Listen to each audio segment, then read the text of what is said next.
사도행전은 어떤 특징을 가지고 있다고 했습니까? 성령님께서 어떻게 역사하시는지, 예수님께서 승천하신 후에 성령님이 오실 거라고 말씀하셨고요. 그리고 그 성령님이 개를 만났을 때 어떤 역사가 일어나는가, 또 성령님을 가정이 만났을 때 어떤 역사가 일어나는가, 심지어 성령님께서 민족을 향한, 나라를 향한 각 곳마다 능력과 은혜로서 베푸는 모든 기록이 바로 사도행전이라는 것입니다. 그래서 사도행전을 읽으면서 우리는 무엇을 체험해야 하냐면 오늘 나의 삶에 역사하시는 성령님의 능력을 깨닫고 바라보기를 원합니다. 그냥 이 사도행전에 머물렀던 성령님의 은혜와 능력이 아닌 지금 이 시대를 살아가는 우리에게 사도행전에 넘쳤던 은혜와 기적이 일어날 수 있다고 선포하는 것이 바로 사도행전이라는 것이죠.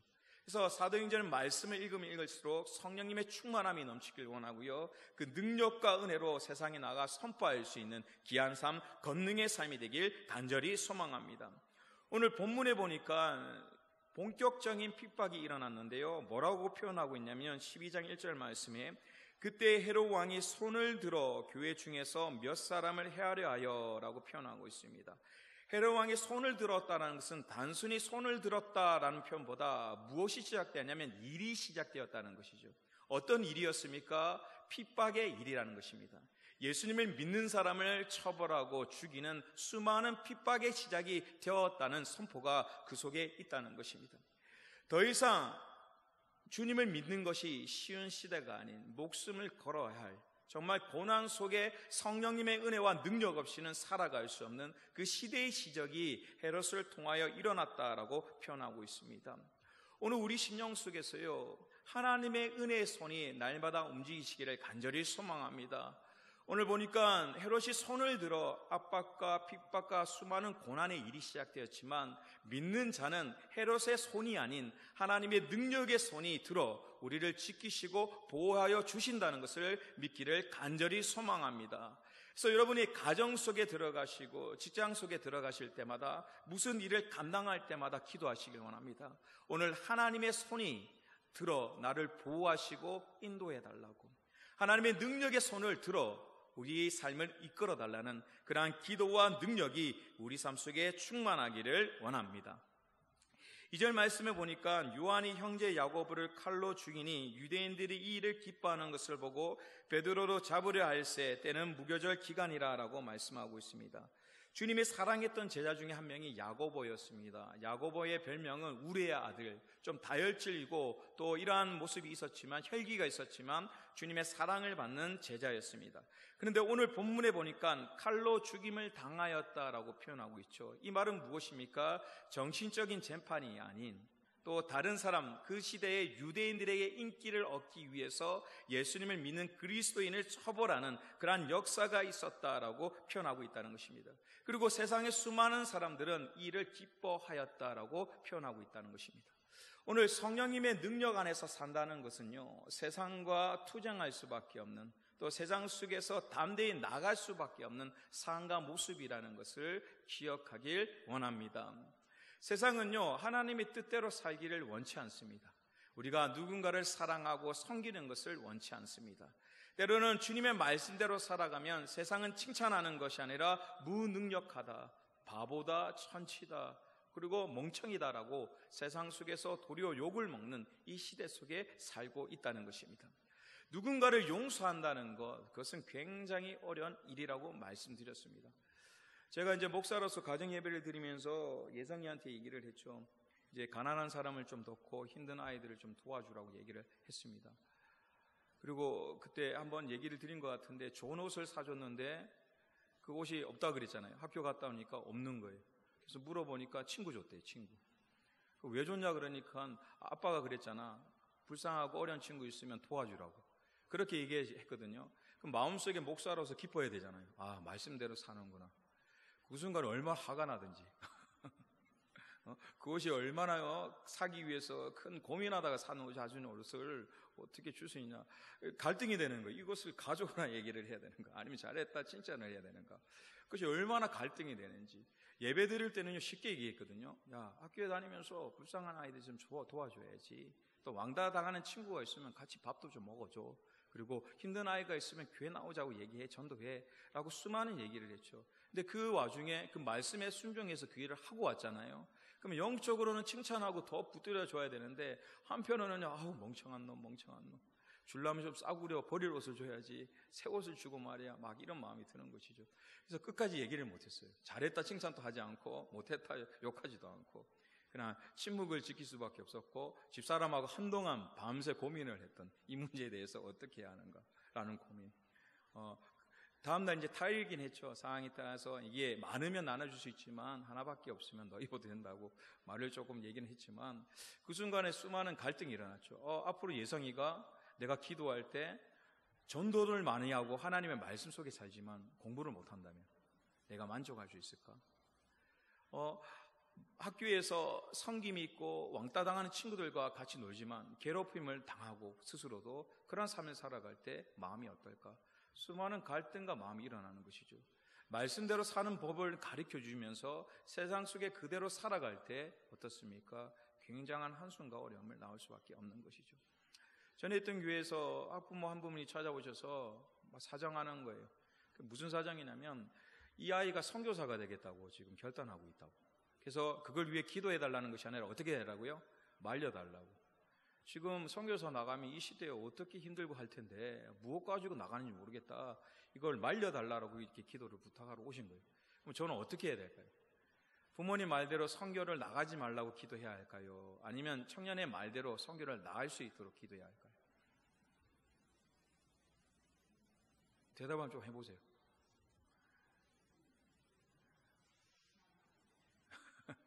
그래서 뭐라 그랬냐면 하나님의 뜻은 마음이 하나로 될 것이다.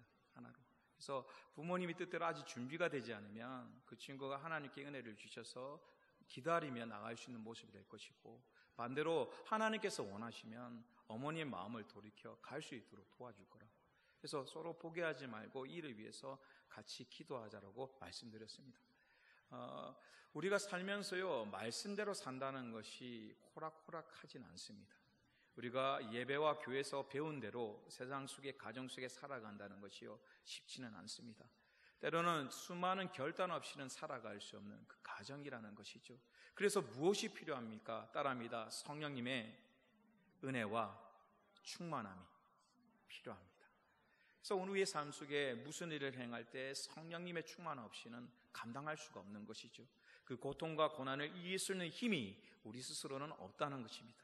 그래서 오늘 말씀대로 살기 위해서는요, 그냥 사도행전 시대에 어려움을 당했다라는 것이 아니라 오늘 수많은 어려움들이 이 시대를 살아가는 신앙과 세상 속에 갈등을 일으킬 수밖에 없는, 때로는 세상에 무너질 수밖에 없는 수많은 위협과 어려움 속에 우리가 살고 있다는 것이죠. 그래서 늘 우리가 깨어서 성령님의 능력과 은혜를 사모하고 그것을 요청하고, 교회와 가정에서 무슨 일을 할 때마다 성령님의 능력으로 세상을 이기게 해달라, 선포하게 해달라는 그러한 고백과 은혜가 있어야 한다는 것입니다. 오늘 말씀해 보니까 5절에 이에 베드로는 옥에 갇혔고 교회는 그를 위하여 간절히 하나님께 기도하더라. 헤롯이 잡아내려고 하는 그 전날 밤에 베드로가 두 군인 틈에서 두 쇠사슬에 매어 누워 자는데 파수꾼들이 문 밖에 옥을 지키더니 라고 말씀하고 있습니다. 상황이 어떻게 됐냐면 복음을 전하다가 베드로가 잡혀 들어갔는데요, 이 베드로의 죽음, 언제 죽을지 모르는 환경이 되었죠. 왜입니까? 헤롯이 야고보를 죽였는데 인기가 많아지고 많은 사람이 칭찬하니까 가장 수장이었던 그 시대에 베드로를 잡아 죽이게 되면 자신의 인기가 더 급삭될 거라는 기대를 가지고 있었던 것이죠. 그래서 이 베드로를 그냥 데리고 온 것이 아니라 4명이 한조가 되었어요. 2명은요 그 옥중에 같이 들어가는 거예요. 같이 들어가서 양쪽에 쇠사슬을 묶고 같이 묶여 있는 것입니다. 그냥 감옥 속에 혼자 들어간 것이 아니라 로마에 지키는 군인들이 옆에 같이 들어가서 손을 묶어서 함께 있는 것입니다. 그리고 2명은 감옥 앞에 지키고 있는 것이죠. 그리고 수많은 관문 속에는 군인들이 있는 것이죠. 그러니까 상식적으로는 도저히 빠져나갈 수 없는 상황이었습니다. 그냥 감옥의 문 앞에만 4명이 지켜도 어려운데 같이 2명이 묶여서 있는 상태에서 또 2명은 궁을 지키고 있고, 그것이 교대가 되어서 계속적으로 돌아가기 때문에 인간의 방법으로는 절대 나갈 수 없는 어려움과 환경이다라고 말씀하고 있는 것이죠. 오늘 인생을 살아보면 사도행전의 이러한 배경처럼 우리의 인생에 어려움이 올 때도 있습니다. 인간의 방법과 생각으로는 도저히 이겨낼 수 없는, 도저히 이것은 상황적으로는 포기할 수밖에 없는, 도저히 이것은 감당할 수 없는 수많은 도전들이, 모습들이 우리 삶 속에 넘치게 되는 것이죠. 때로는 질병의 문제를 통하여, 때로는 물질의 문제를 통하여, 때로는 자녀의 문제를 통하여, 때로는 영적인 갈등을 통하여 수많은 어려움들이 도저히 이건 이겨낼 수 없어, 이것은 감당할 수 없어라고 고백할 수밖에 없는 수많은 문제들이 우리 삶 속에 있다는 것입니다. 오늘 돌이켜보면요, 문제없는 가정 없죠. 문제없는 삶 없습니다. 어떤 문제는 가볍게 스스로의 노력으로 이겨내기도 하지만 어떤 문제는 도저히 감당할 수 없어서 어려움을 당하는 모습이 있는 것이죠. 한 주간 입원을 해서 이렇게 누워 있는데 주위에 이제 그 무릎 쪽에 또 관절 쪽으로 수술하는 분들이 다 이렇게 계시는데요. 이렇게 소리가 다 들리잖아요. 다인실이니까 소리가 옆 소리가 다 들리는데 많은 분들이 이제 수술을 받기 위해서 이렇게 시작하는데 어떤 분은 수술을요 한 3번 이상 받으셨더라고요. 2년 동안. 여기가 또 아팠다가 다시 수술했다가 이것들을 3번, 4번 반복하니까 이제 보호자들이 와서 얘기하는 투가 완전히 다른 거죠. 되게 이제 걱정이 되는 거죠. 1년에 한 번 수술해도 힘들까 말까 한 수술을 4번 이상 같은 데를 손을 대야 하니까 그 앉아서 서로 얘기하는 것이 정말 한숨만 푹푹 쉬는 거예요. 한숨만. 뭐 잘 참으세요. 이겨낼 거 이런 말을 도저히 하지 못하는 거예요. 보니까 똑같은 수술에 이제 나이도 연로하시고 또 똑같은 장소에 4번 이상 받아야 하니까 그 분위기와 말투가 얼마나 이렇게 어려운지. 그러니까 제가 들어봐도 어떤 생각이냐면 인간의 방법은 참 어렵구나. 인간의 방법은 도저히 감당할 수가 없겠구나. 한 번도 아닌 똑같은 것을 저렇게 수술을 한다면 누가 감당할 수 있겠어요? 그런 어려움 속에 그 모습을 바라보니까 사람의 한계가 참 너무너무 부족하구나. 힘줄 하나만 끊어져도, 뼈 하나만 무너져도, 염증만 생겨도 사람의 인생에 정말 수많은 어려움이 오는구나. 또 이것이 영적인 문제일 수도 있고요. 수많은 문제가 오늘 본문처럼 감당할 수 없는 그런 상황과 모습이 늘 있다는 것이죠. 근데 이 상황 속에서 어떤 기적과 하나님의 역사가 일어났습니까? 7절 말씀 같이 읽도록 하겠습니다. 7절과 8절 말씀 합독하도록 하겠습니다. 천사가 이르되 띠를 띠고 7절 말씀 홀련히 주의 사자가 나타나매 옥중에 강채가 빛나며 또 베드로의 옆구리를 쳐 깨워 이르되 깊이 일어나라 하니 쇠사슬이 그 손에서 벗어지더라. 천사가 이르되 띠를 띠고 신을 신으라 하거늘 베드로가 그대로 하니 천사가 또 이르되 겉옷을 입고 따라오라 한대. 아멘. 오늘 본문에 보니까요 7절 말씀에 주의 사자가 나타나서 옆구리를 쳐 깨웠다 이렇게 얘기되어 있죠. 그냥 흔들어 깨운 것이 아니라 어떻게 표현한다고요? 쳤다라고 표현이죠.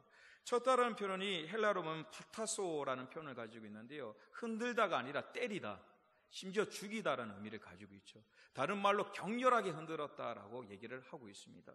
그리고 8절에 보니까 천사가 말을 하는데 띠를 띠고 신을 신으라 이렇게 얘기를 하였다라는 것이죠. 자, 이 표현은 무엇일까요? 베드로가 오늘 잡혔죠. 자신의 친구였고 동료였던 야고보가 죽임을 당했고 스스로 언제 죽을지 모르는 환경 속에 있습니다.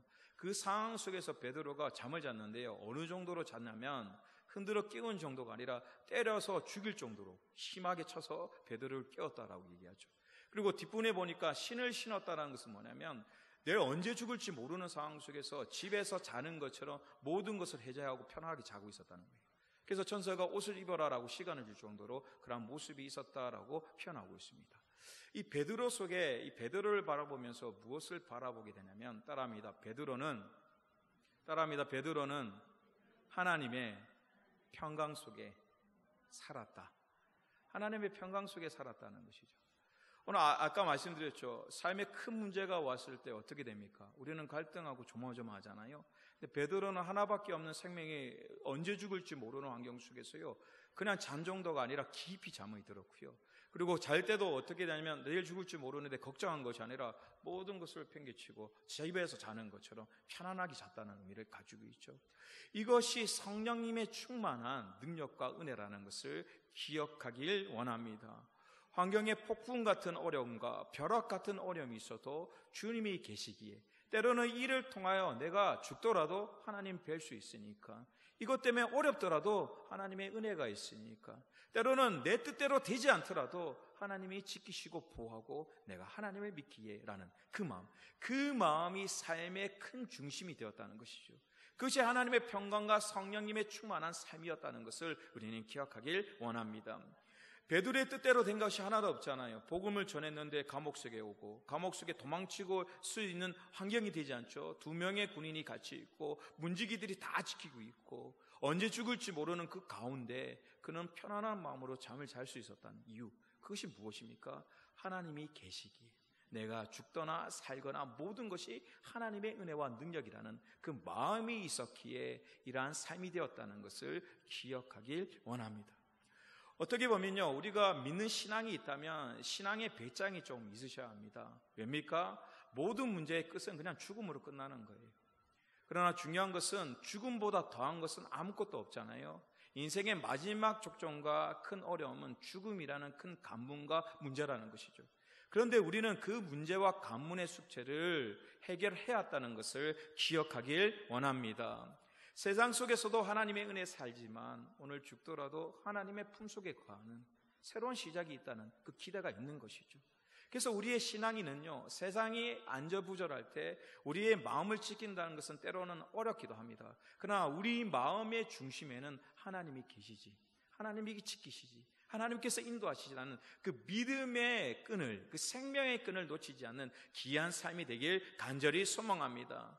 세상은요, 늘 갈등합니다. 생명의 줄이 없습니다. 돈을 따라, 명예를 따라, 좋은 것을 따라 아무리 돌아도 그것을 잡을 수 있는 힘이 없는 것이죠. 그래서 편안하게 잘 수 없지만 신앙의 힘이라는 것, 믿음이라는 것은 어려운 가운데 주님이 계신 그것만으로 만족할 수 있는 그 신앙과 은혜라는 것이죠.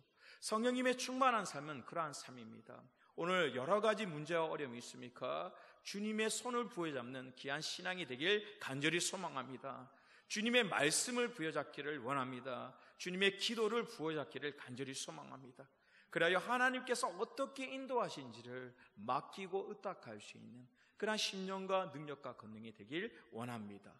베드로는 그것을 맡김을 통하여 하나님의 기적을 맛보게 되었죠. 그리고 9절 말씀에 보니까 베드로가 나와서 따라갈새 천사가 하는 것이 sense인 줄을 알지 못하고 환상을 보는가 하니라라고 말씀하고 있습니다. 그리고 11절 말씀 같이 합독하도록 하겠습니다. 11절 말씀입니다. 이에 베드로가 정신이 들어 이르되 내가 이제야 참으로 주께서 그의 천사를 보내어 나를 헤롯의 손과 유대 백성의 모든 기대에서 벗어나게 하신 줄 알겠노라 하여라고 말씀하고 있죠. 스스로 감당할 수 없었는데 일이 끝나고 보니까 누구의 은혜였다고요? 도저히 감당할 수 있는 그 손에서 하나님께서 건지셨다라고 신앙의 고백을 하는 삶이었다는 것이죠. 신앙의 묘미와 은혜는 그 속에 있습니다. 그 순간에는 언제 끝날지 어떻게 될지 모르는 순간이었지만 한 걸음 한 걸음 주님을 의지하다가 나가다 보니까 빛 같은 터널이 나오고요, 돌이키면서 야, 이러한 어려운 문제를, 이러한 어려운 간물을 하나님께서 인도하셨구나, 하나님께서 해결해 주셨구나, 하나님께서 보호하셨구나라고 고백할 수 있는 그 신앙의 간증이 우리 삶 속에 충만하기를 원합니다. 우리가 이제 다음 달이면 6개월이 되는 것이죠. 2019년도에 반이 흘러가게 됐습니다. 벌써, 그죠? 그리고 조금만 눈을 뜨면 크리스마스가 오고 성경연신 예배가 순식간에 다가올 거예요. 왜냐하면 여름과 가을은 생각보다 굉장히 짧습니다. 더위 타서 막 허덕허덕거리다 보면 여름 다 지나가. 그리고 선선한 밤이 잠깐 분 것 같이 느꼈는데 바로 매서운 겨울이 다가오는 것이죠. 그래서 인생의 기간은 많지는 않지만 또 길지는 않지만 우리가 중요한 것은 한 해가 마무리가 갔을 때 이러한 베드로와 같은 고백들이 있으셔야 합니다. 내가 1년을 돌아보니까 수많은 일이 있었지만 누가 건지시고 보호하셨다고요? 나의 능력이 아닌, 나의 땀과 권능이 아닌 하나님의 은혜였구나, 하나님께서 건지시고 이끌어 주셨구나 라는 그 신앙의 고백들이 충만하시기를 간절히 소망합니다. 어떤 권사님이 이제 저녁에 간증하셨는데요. 어떤 간증이었냐면, 전에 있던 교회에서 간증을 하셨는데 어떤 간증이었냐면 그 기독교 서점을 하셨는데요. 그 권사님께서 어느 순간에 갑자기 마음속에 두려움이 확 밀려오면서 기도해야 된다는 생각이 막 드신 거예요. 그래서 지금 뭐 장소가 없는데 어디서 기도하지 하고 있다가 그 마음이 너무나 강하게 임하셔서 골방에 들어가서 문을 닫고요. 그냥 기독교 서점 잠시 문을 닫습니다 하고 그 서점 안에서 막 기도를 하기 시작했대요. 근데 누구를 위해 기도했냐면 딸을 위해서. 딸과 아들이 있었는데 딸을 위해서 막 간절히 기도를 했대요. 왜 기도하는지 모르고 그냥 딸 생각이 계속 나서 딸을 위해서 한없이 기도를 했는데 이제 저녁쯤 되니까 이 딸이 돌아와서 큰일 날 뻔했다라고 얘기하죠. 무슨 일이냐 물어보니까 이제 차가 마티즈 아시죠? 작은 차, 소형차. 그 차를 타고 가는데 이 앞에 차가 그 브레이크를 쓰고 이렇게 쓰면서 쓰는 게 트럭이. 그리고 뒤에서 그것을 보지 못하고 브레이크를 밟으면서 큰일 났다라는 순간 그 마음을 붓고 브레이크를 쫙 밟았는데 뭔가가 그 차를 막아주는 것처럼 종이 한 장 사이에 그 트럭 앞에 딱 서게 됐다는 거죠. 만약에 부딪혔으면 어떻게 될 줄 모르는 그 상황이었다는 것이죠. 그런데 누군가 그 자매가 신앙생활을 하지 않았던 자매였어요. 부모님은 교회를 다니셨지만 신앙을 한 달에 한 번 정도 나올까 말까 하는 그런 자매였는데 그러한 모습이 있었다, 그러한 일이 있었다라고 얘기하는데 그 시간을 보니까 그 권사님이 기도했던 시간하고 같은 시간이었던 것이죠. 그것을 통하여 그 딸이 돌아올 수 있는 그 소리를 듣고 기도의 모습을 통하여 돌아오는 귀한 역사의 이 모습이 있었는데요. 그 말씀은 뭐 때문에 드립니까? 만화 같은 얘기잖아요. 상상 같은 이야기잖아요. 근데 하나님께서 그 기도하는 가운데 그러한 역사와 은혜와 능력을 부어주셨다는 것입니다. 그래서 성령님의 은사는요, 우리의 상상을 초월한 능력과 권능이 있으십니다. 그래서 여러분들이 항상 가정과 교회를 위해서 또 하나님의 능력을 위해서 기도할 수 있는 귀한 심령, 은혜의 심령이 되길 간절히 소망합니다. 마지막으로 17절 말씀 보도록 하겠습니다. 12장 17절 말씀입니다. 같이 합독하도록 하겠습니다. 베드로가 그들에게 손짓하여 조용하게 하고 주께서 자기를 이끌어 옥에서 나오게 하던 일을 말하고 또 야고보와 형제들에게 이 말을 전하라 하고 떠나 다른 곳으로 가니라. 아멘. 오늘 우리 심령 속에서는요, 하나님 앞에 조용할 수 있는 신앙이 되어야 합니다. 그리고 사람 앞에 하나님의 살아계심을 간증할 수 있는 신앙이 되셔야 합니다. 오늘 베드로가 이 일이 끝났을 때 얼마나 할 말이 많았을까요? 그런데 무엇을 얘기하냐면 하나님께서 조용히 해라 얘기하고 자기에게 향하신 하나님의 뜻만 전합니다. 자신의 심령이 어떤, 자신의 감정이 어떤, 자신의 생각이 어떤 것이 중요한 것이 아니라 하나님께서 어떻게 일하셨는지를 고백하는 신앙이 있었다는 것이죠. 그리고 그것이 마무리됐을 때 내가 이렇게 살았으니까, 이러한 간증이 있으니까 위대한 사람이라고 자랑한 것이 아니라 조용히 자신의 다른 사역을 위해 떠났다라고 말씀하고 있습니다. 오늘 우리의 삶과 모습 속에 성령의 충만한 삶이라는 것은요, 나의 자랑, 나의 고백이 아닌 하나님의 자랑과 하나님의 뜻을 고백하는 삶이라는 것을 기억하길 원합니다.